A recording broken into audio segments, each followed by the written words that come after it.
오늘은 선교 주일인데요.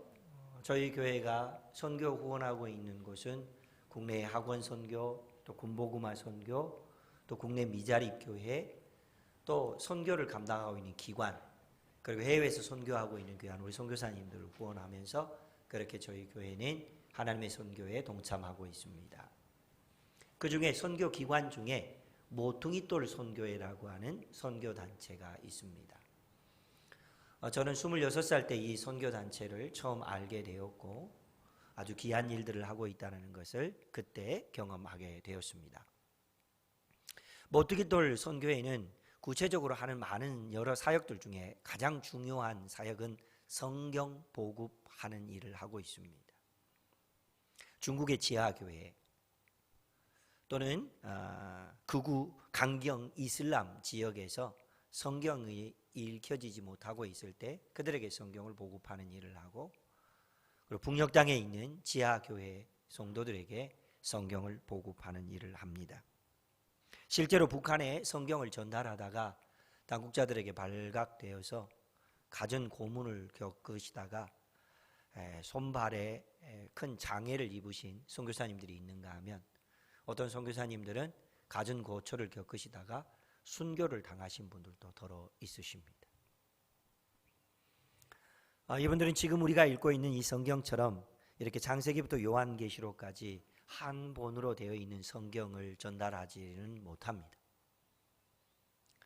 자신들이 가지고 있는 소지품들 중에 일부분에다가 성경의 쪽복음을 낑겨 넣어서 그것을 전달하고 그렇게 하는데, 자전거 몸체에다가 둘둘둘 말아서 넣기도 하고, 먹고 싶은 오징어 뒷장에다가 이렇게 붙여서 가지고 가기도 하고, 옷소매나 옷깃 같은데 적은 분량을 낑겨 넣어서 그렇게 해서 성경책을 가지고 가서 현장에 도착하면 이 사람 저 사람이 가져온 성경책을 한꺼번에 모아서 책으로 한 권을 만들어서 지하교회나 또 복음을 듣고 싶어하는 사람들에게 성경을 전달한다고 합니다. 그렇게 성경을 전달하는 일을 감당하고 있는 분들을 일꾼이라고 하는데, 이 일꾼들에게 어느 날 너무 획기적인 기쁜 소식이 들려왔습니다. 다름이 아니라 마피아들이 성경을 이렇게 전달하고 은밀한 일을 하고 있다는 소식을 듣고는 와서 한다는 소리가, 당신들 우리하고 비슷하게 굉장히 위험한 일을 한다고 소식을 들었습니다. 그런데 당신들이 성경을 전달해봐야 기껏해야 1년에 10권에서 20권 정도의 성경을 전달한다고 하는데, 우리는 돈만 주면 한 방에 2,000권의 성경도 전달할 수 있습니다. 우리에게 그 일을 맡겨주십시오. 일꾼들은 이 소식을 듣고는 저것도 하나님이 쓰시는 방법인갑다 싶어서 어떻게 하면 돈을 주고 또 성경 보급을 원활하게 할 수 있을까 하고 회의를 소집했습니다.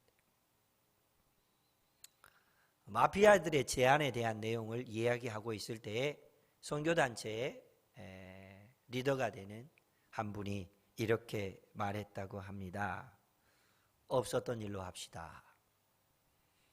다시 한번 우리 다 같이 고백해 보겠습니다. 없었던 일로 합시다. 없었던 일로 합시다라고 하는 말을 하는 순간 회의에 참여했던 모든 사람들이 갑자기 눈이 동그래졌습니다. 그때 본부의 책임자는 이렇게 말했다고 합니다. 그것은 성경적인 방법이 아닙니다. 그래도 그렇지. 우리가 이 성경을 전달하다가 얼마나 많은 고생을 하고 또 얼마나 많은 희생을 치러야 되고, 우리가 이 성경을 보급하는 일을 하다가 지불하게 된 돈에 비하면 마피아들에게는 더 적은 돈을 주어도 더 많은 성경이 보급될 수 있다고 하는데, 다시 한 번 더 재고해 주시면 좋겠습니다 라고 말할 때 본부의 책임자는 이렇게 말했다고 합니다. 그렇게 하면 성경을 보급하는 일이 훨씬 더 쉽고 편할 수는 있을지 모르겠습니다. 그러나 그 마피아들에게 값으로 대가로 주었던 그 돈은 과연 어떤 용도로 사용되어지겠습니까? 하나님의 일은 혹 느릴 수 있고 더디더라도 반드시 하나님의 방법으로 되어야 합니다. 그렇게 말씀하셨다고 합니다. 그렇기 때문에 이 일은 없었던 일이고 안 되는 일입니다 하고 끝났다고 합니다. 그 일 이후로도 이 일꾼들은 지금까지 비록 장애를 경험하고 순교자가 생긴다 할지라도 성경을 보급하는 일들을 지금까지 꾸준히 해오고 있다고 합니다.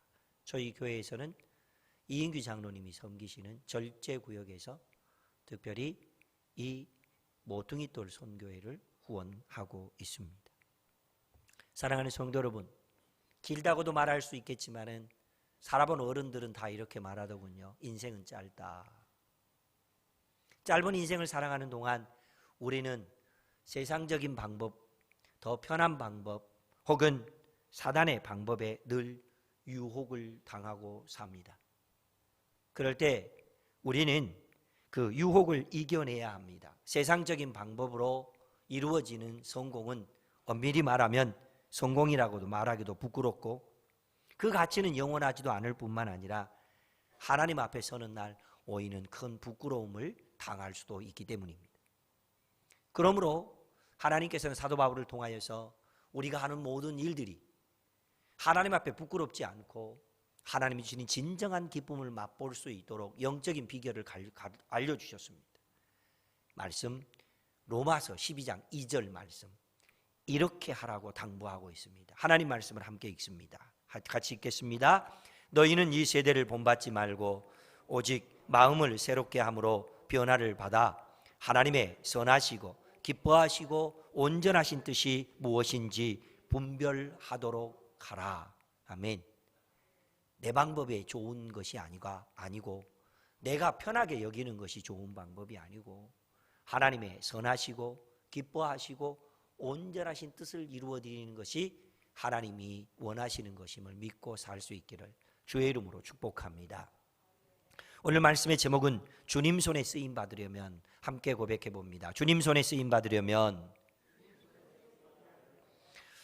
여러분, 이미 우리가 지난 2주간에 걸쳐서 느헤미야 말씀을 우리가 같이 은혜를 나누었습니다. 하나님은 한 사람이라 할지라도 정말 그가 하나님이 주신 꿈을 가지고 있고 하나님이 주시는 방법으로 일을 한다면 그 한 사람을 통해서 하나님의 역사를 이루어내신다 하는 것이 지금까지 우리가 살펴보았던 큰 줄거리였습니다. 그렇죠. 우리는 바로 그 하나님을 믿습니다. 아멘. 그렇습니다. 성경은 한 사람이지만 그가 하나님 앞에 합한 사람이었을 때에 하나님의 손에 의해 쓰임 받았고 그렇게 하나님의 영광을 이루어냈다는 것을 성경 곳곳에는 기록하고 있습니다. 우리가 지금 살펴보고 있는 믿음의 사람 느헤미야, 그가 바로 그런 사람으로 쓰임 받고 있었습니다. 앞서 살펴본 대로 유다가 멸망했습니다. 모든 사람들 중에 많은 사람들이 포로로 끌려가게 되었고 유대에 남아있는 백성들조차도 너무 힘들게 살아가고 있습니다. 그런데 나라를 빼앗겨 버린 세월이 자그마치 120년이 지났습니다. 유대인들 중에 모든 사람들은 거의 다 삶의 소망이 끊어져 버렸고 그리고 그것 때문에 인생을 체념하며 살 수밖에 없는 그런 환경 속에 있었을 때에 하나님의 사람 느헤미야의 마음속에 하나님이 꿈을 심어주셨고 그는 그 꿈을 붙들었고 그것을 소망으로 붙들면서 무너진 예루살렘 성을 회복하고 재건해야겠다라고 하는 믿음의 마음을 품고 하나님의 뜻을 이루어 가려고 작정을 합니다. 그때 하나님께서 그를 통하여서 위대한 일들을 이루어 내십니다. 그렇다면 오늘 이 시대를 살아가고 있는 우리도 어렵다고만 말하지 말고 힘들다고만 말하지 말고 무엇이 안 된다라고만 푸념하지 말고 내 한계는 여기까지다라고 생각하고 체념하지 말고 뭔가 하나님이 기뻐하는 일들을 해야 된다면 하나님께서 사용해 주셨고 하나님의 손에 쓰임받았던 느헤미야에게 있었던 특별함, 과연 그것이 무엇이었는지를 우리 찾아보면서 우리도 함께 도전해보며 하나님의 뜻을 이루어 갔으면 좋겠습니다. 그래서 오늘 말씀에 기초하여서 우리가 영적인 비밀을 찾고 하나님의 은혜를 나누면서 우리 스스로를 준비시켜가는 귀한 시간이 되었으면 좋겠습니다. 사실 제가 설교를 준비했는데 일부 예배 설교를 하고 보니까 굉장히 긴 내용이었습니다. 그래서 일부 예배 중간에 끊었거든요. 다음 주에 이어서 계속해서 하겠습니다. 그래서 오늘은요, 느헤미야서 말씀 안에서 하나님의 손에 쓰임 받으려면 어떻게 해야 되느냐라고 하는 큰 줄거리 중에서 먼저는요, 평소의 모습은 어떠해야 되고 하나님이 구체적으로 그 일을 실행하려고 할 때에는 그때는 어떠해야 되느냐 이렇게 나누는데, 오늘은 그러면 평소의 삶의 태도, 우리의 평소의 모습은 하나님의 손에 쓰임 받으려면 어떠해야 되는지 그 부분에 대한 것을 느헤미야의 삶의 태도를 보면서 함께 도전해 보는 시간이 되었으면 좋겠습니다. 첫째, 이렇게 하시면 됩니다. 같이 읽습니다. 밝은 표정의 사람이 됩시다. 우리 함께 고백해 봅니다. 밝은 표정으로 살자. 여러분, 사람들은 첫인상을 굉장히 소중하게 여기죠. 근데 그 첫인상 중에서도 가장 먼저 눈에 띄는 것은 입꼬리라고 합니다. 입꼬리가 소뚜껑처럼 이렇게 쳐져 있으면은요, 늘 불평이 많고 투덜거리고 뭔가 자신감이 없는 사람으로 보인답니다. 그런데 그 입꼬리가 지켜 올라가 있으면 그는 당당해 보이고 뭔가 어떤 일을 맡겨도 해낼 수 있을 것 같은 그런 긍정적인 사람으로 보인다고 합니다. 다 마스크 쓰고 계시니까 입꼬리가 안 보이죠. 그런데 입꼬리와 동시에 같이 움직이는 게 있는데요, 눈꼬리가 움직입니다.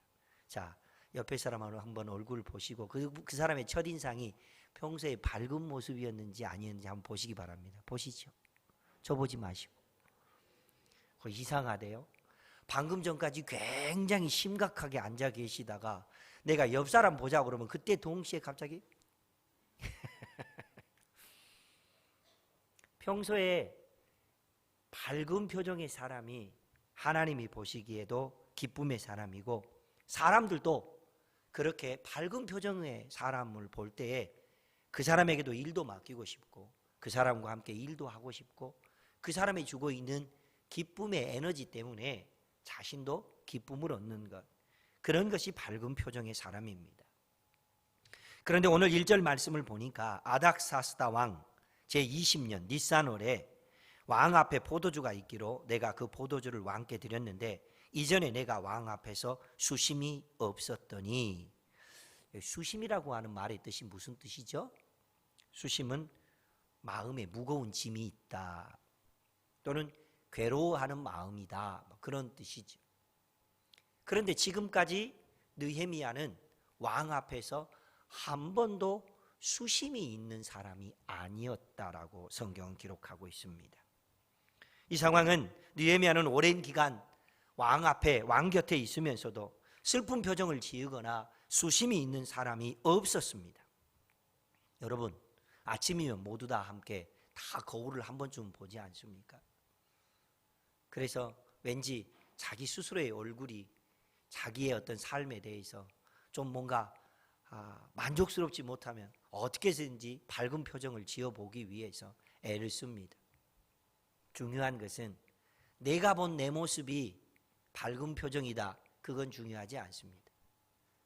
바로 내 주변에 있는 사람이 본 내 모습이 밝은 표정의 사람이 되었을 때, 그때 우리는 누군가에게 기쁨을 주기도 하고 영향력을 주기도 하게 될 것입니다.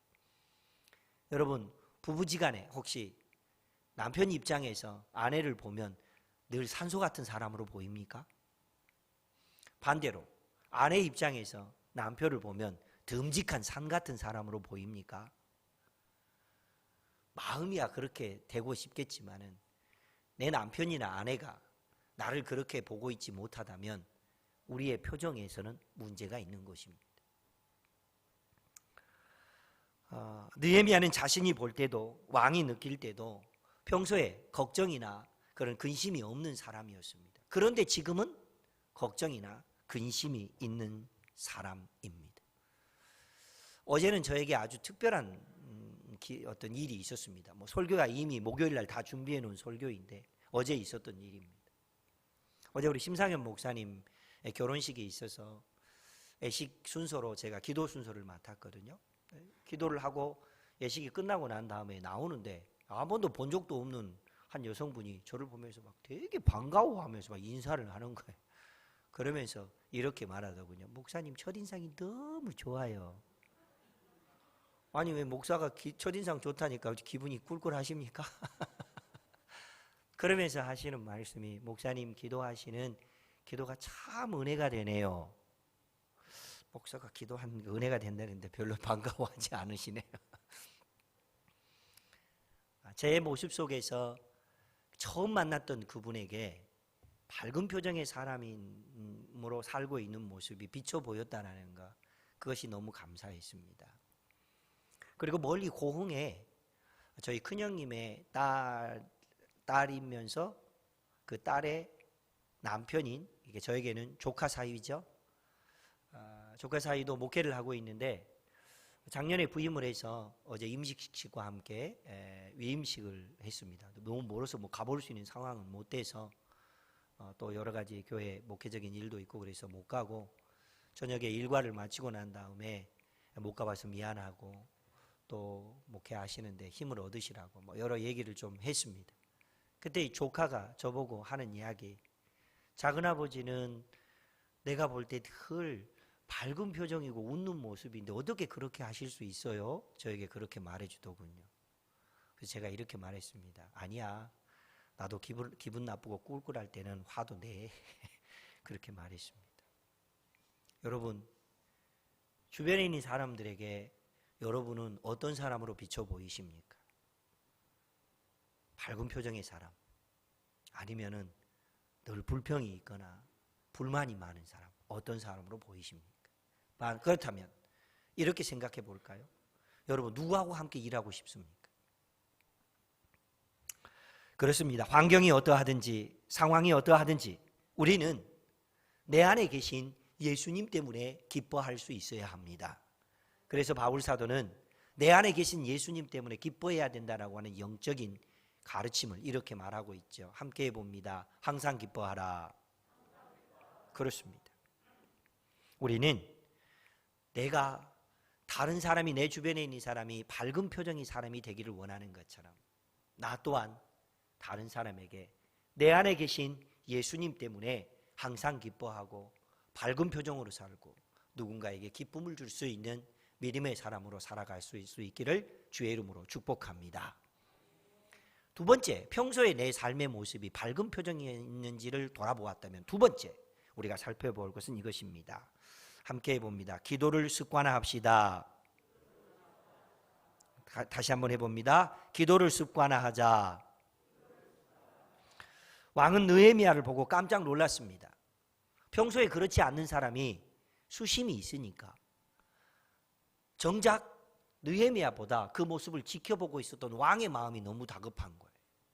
야, 너 평소에 그런 사람 아니었잖아. 너 늘 나에게 밝은 표정이었고 기분 좋은 사람이었잖아. 그런데 지금은 내가 알기로 너에게 큰 병도 없는 걸로 알고 있는데 왜 그렇게 근심이고 어두운 표정이니? 너에게 어려운 문제가 있니? 내가 좀 도와줄게. 왕이 먼저 다급했습니다. 자, 그렇다면 큰 실력자가 절대 권력을 가지고 있는 왕이 나보고 하는 얘기가 내가 너 좀 도와줄게. 그러면 우리 같으면 어떻게 할까요? 때가 왔다. 그리고는 자기가 하고 싶은 말을 막 해야 될 거 아닙니까? 이것도 필요하고요. 이것도 필요하고요. 이것 좀 도와주세요. 그렇게 할 것 같잖아요. 너무너무 흥분되고 가슴 뛰는 마음으로 그렇게 할 것 같습니다. 그런데 오늘 믿음의 사람 느헤미야는 바로 자기가 원하는 것을 말하지 않습니다. 어떻게 했습니까? 그가 왕 앞에 보이시는 행동에 대하여서 4절 말씀은 이렇게 기록되어 있습니다. 제가 읽겠습니다. 왕이 내게 이르시되 그러면 네가 무엇을 원하느냐 하시기로 내가 곧 하늘의 하나님께 묵도하고 뭐 했다고요? 누구에게? 어떻게 했다고요? 곧. 느헤미야는 그 말을 듣는과 동시에 때가 왔다라고 급히 자신의 말을, 마음의 소원을 아뢰는 것이 아니라 곧 하나님께, 그것도 하늘의 하나님께 묵도했답니다. 무슨 뜻이죠? 기도했다는 얘기잖아요. 지난 한 주간 특별히 어려운 때라고 푸념만 하지 마시고 새벽을 깨워 함께 기도합시다 라고 말했더니 새벽 기도를 오시는 분들이 늘 오시는 분들만 오시더군요. 그러지 맙시다. 평소에 기도가 습관화되어 있어야, 그래야 하나님의 놀라우신 은혜를 경험할 수 있습니다. 느헤미야의 이 모습, 그는 하나님께 기도드렸다라는 것을 말해주고 있는데, 그것은 평소에 그의 모습이 언제나 기도가 체질화되어 있고 기도가 습관화된 모습이었기 때문에, 그래서 자기 생각을 앞세우지 않고 하나님 바라보면서 하나님의 뜻을 물었다라고 하는 사실입니다. 이것이 기도가 습관화된 사람의 모습이고, 이런 사람을 주님이 기뻐하시는 줄로 믿습니다. 여러분, 어쩌다 한번 기도하면 그 기도가 진짜 하나님이 원하는 기도인지 우리 모를 때도 있습니다. 오랜만에 한번 기도하러 와서 막 길게 기도하면 내 마음을 하나님이 다 알아주실 것 같지만은 그러지도 않습니다. 사람과의 관계에서도 마찬가지입니다. 아주 오랜만에 만난 사람이 내 마음 다 압니까? 혹은 내가 그 사람의 마음을 알 수 있습니까? 그럴 수도 없습니다. 혹시 예배 드리러 오면서 한 주 동안 내내 쫓기면서 살다가 힘들고 바쁘게 살다 보니 성경을 읽는 것도, 기도하는 것도, 믿음으로 산다는 것도 분명하지 않아서 그래도 예배는 놓칠 수 없어서 예배당에 막 뛰어와서 허겁지겁 앉아서는 그렇게 말하지 않습니까? 하나님, 한 주 동안 잘 지내셨습니까? 하고 예배를 드립니다. 그리고 예배가 끝나고 축도가 끝나자 말자 바로 다급하게 나가면서 하나님, 모쪼록 안녕히 계십시오. 다음 주에 또 오겠습니다. 이거는 기도가 체질화되어 있고 기도가 습관화된 사람의 모습은 아닙니다. 혹시 이것이 우리들의 자아상은 아닌지, 기도하는 사람은 어떤 어려운 일이 있거나 힘든 일이 있다 할지라도 하나님 앞에서 먼저 기도하고 기도가 습관화된 영적 체질로 살 때에 하나님께서 그를 들어 쓰시고 사용해 주실 줄로 믿습니다. 우리의 평소의 모습, 표정이 밝은지, 우리의 평소의 모습, 기도가 습관화되어 있는지, 이 두 부분을 살펴보았습니다. 사랑하는 성도 여러분, 느헤미야는 왕이 무엇을 들어주겠다고 했을 때 급히 왕에게 말하지 않고 하나님의 뜻을 묻고 하나님께 기도했습니다. 이 믿음의 모습처럼 우리의 삶 속에서도 크든지 작든지 어렵든지 쉬운 일이든지 오직 하나님의 뜻을 먼저 묻고 기도하면서 아버지 하나님의 뜻을 이루어갈 수 있기를 주의 이름으로 축복합니다. 여러분, 우리의 선배 목사님들이나 장로님 또는 교회를 이끌어왔던 지도자들이 어떤 식으로 교회 일들을 이루어 오셨는지 우리는 잘 보고 있지 않습니까? 만나자마자 자, 우리 회의합시다, 그러지 않잖아요. 오늘 우리의 모임 속에 하나님이 함께 하시고 지혜를 주시고 무엇보다도 사단의 마음에 틈타지 않고 공동체를 건강하게 세워가는 모임이 되게 해달라고 기도합시다 하고 그렇게 기도하고 시작하시잖아요. 끝나고 난 다음에 혹시 내가 원하는 대로 어떤 회의의 결과가 안 나왔을지라도 하나님 앞에서 하나님, 이 모든 일들이 반드시 하나님께 영광이 되고 우리 교회 공동체는 유익이 되고 우리 간에 혹시 상처나 아픔 없이 하나님이 기뻐하시는 모습으로 연합하는 공동체가 되게 해주십시오라고 기도하고 끝내지 않습니까? 원로 장로님 그렇게 하셨죠? 네, 그렇게 하셨어요. 하나님의 교회에는 이렇게 했을 때에 기도가 습관화된 사람들, 기도가 체질화된 사람들, 기도로부터 시작하고 기도로부터 끝내서 늘 하나님의 기쁨을 이루어내는 그 믿음의 사람들, 그 공동체를 통해서 영광을 받으셨습니다. 우리 모두가 그렇게 하나님의 뜻을 이루어드리는 일에 소중하게 쓰임받고 드려질 수 있기를 주의 이름으로 축복합니다. 세 번째, 우리의 평소의 모습 속에서 우리의 모습은 어떠합니까? 함께 보시죠. 같이 읽습니다. 유익을 끼치는 사람이 됩시다. 함께 고백해 봅니다. 유익을 끼치자. 오늘 본문 5절 말씀에는 이렇게 기록되어 있습니다. 왕에게 아뢰되 왕이 만일 좋게 여기시고 종이 왕의 목전에서 은혜를 얻어싸우면 나를 유다 땅 나의 묘실이 있는 성읍에 보내어 그 성을 건축하게 하소서 하였는데, 지금 느헤미야가 말하고 있는 내용이 무슨 내용입니까? 왕이여, 다시 한번 생각해 보십시오. 정말 내가 왕에게 필요한 사람이었고 왕에게 유익을 끼친 사람이었다면 제가 하는 말을 들으시고 제 마음의 소원을 들어주십시오. 이렇게 말하고 있는 그런 내용입니다. 여러분, 세상에는 세 종류의 사람이 있다고 합니다. 까만 사람, 누런 사람, 하얀 사람이 있는 게 아니고 세 종류의 사람이 있는데요. 첫 번째로는요, 꼭 필요한 사람이 있습니다. 두 번째로는 있어도 그만, 없어도 그만인 그런 사람이 있습니다. 세 번째로는 없었으면 좋겠다 하는 사람이 있습니다. 저 보지 말고 옆에 사람을 한번 쫙 이렇게 째려보시기 바랍니다.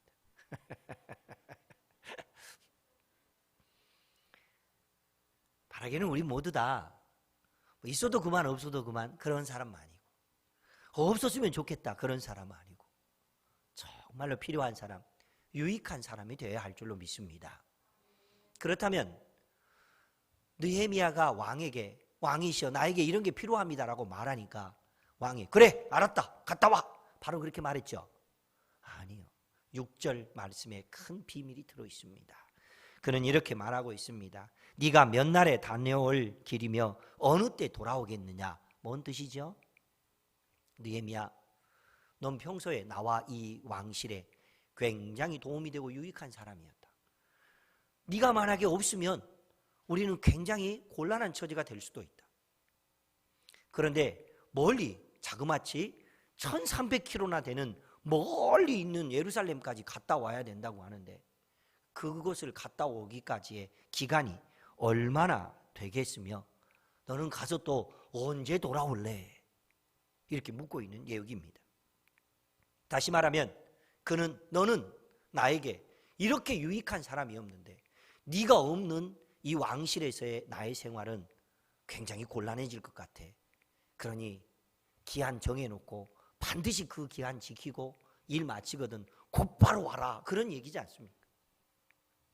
여러분, 우리는 하나님이 기뻐하시는 성도로서 어떻게 살고 있습니까? 구역에는 어떤 사람으로, 우리 청소년들 목장에는 어떤 사람으로, 그리고 여러분이 가족들에게는 어떤 사람으로, 직장에서 일하고 있습니까? 직장에는 여러분들이 어떤 사람입니까? 오래도록 저 사람은 참 우리에게 유익한 사람이었어 라고 기억될 수 있는 하나님의 사람들 되시기를 주의 이름으로 축복합니다. 말씀을 오늘은 1부로 마치겠습니다. 다음 주에 2부를 할 텐데요. 그렇다면 평소에 우리의 습관, 평소에 우리의 삶의 태도, 밝은 표정을 가진 사람이 되어보자. 그리고 늘 기도가 습관화된 사람이 되어보자. 누군가에게 늘 영향력을 주되 유익을 주는 사람, 오래도록 유익을 주는 사람으로 기억돼 보자 하는 이런 은혜를 나누었습니다. 여러분의 평소의 모습은 어떻습니까? 내가 보고 있는 나 말고 주변 사람들이 보고 있는 내 모습, 그것이 우리의 진정한 모습인 것을 기억하면서 누가 나에게 그런 사람이 되어줬으면 좋겠다라고 하는 그런 기대감도 가져야겠지만 나는 교회를 위해서, 공동체를 위해서, 목장과 구역을 위해서 내가 몸담고 있는 일터와 그리고 만나는 이웃들에게 좀 이런 사람이 되었으면 좋겠다. 느헤미야, 그가 그런 사람이었기 때문에 하나님께서 주의 손에 들어서 사용하셨다면 우리도 그런 사람이 되기 위해서 노력하고 힘써 보아서 하나님의 영광을 위해 살아갈 수 있는 복된 주인공들 되시기를 주의 이름으로 축복합니다. 주신 약속의 말씀을 붙들고 함께 기도하겠습니다. 하나님, 저는 지금까지 어떤 모습으로 살아왔습니까? 수심이 많고 근심이 많은 그런 것이 내 모습이었다면 이제 내 모습이 내 안에 계신 예수님 때문에 밝은 표정의 사람이 되게 해주십시오라고 기도했으면 좋겠습니다. 그리고 기도가 습관화된 사람이 되고 만나는 사람들에게 오래도록 유익을 줄 수 있는 사람으로 기억되어지는 그런 사람이 되게 해달라고 기도하시고, 여러분 구역에서 후원하고 있는 선교지에 계신 우리 선교사님들, 그분들이 그렇게 선교지에서 그렇게 고귀한 사람들로 쓰임받고 그들을 통하여 영혼 구원이 일어나고 하나님의 교회가 교회되어지는 믿음의 역사가 나타날 수 있도록 위해서 함께 기도해 주실 것을 부탁드립니다. 오늘 기도는 3분 정도 기도하겠습니다. 주의 이름을 한번 간절히 부르면서 함께 기도합니다.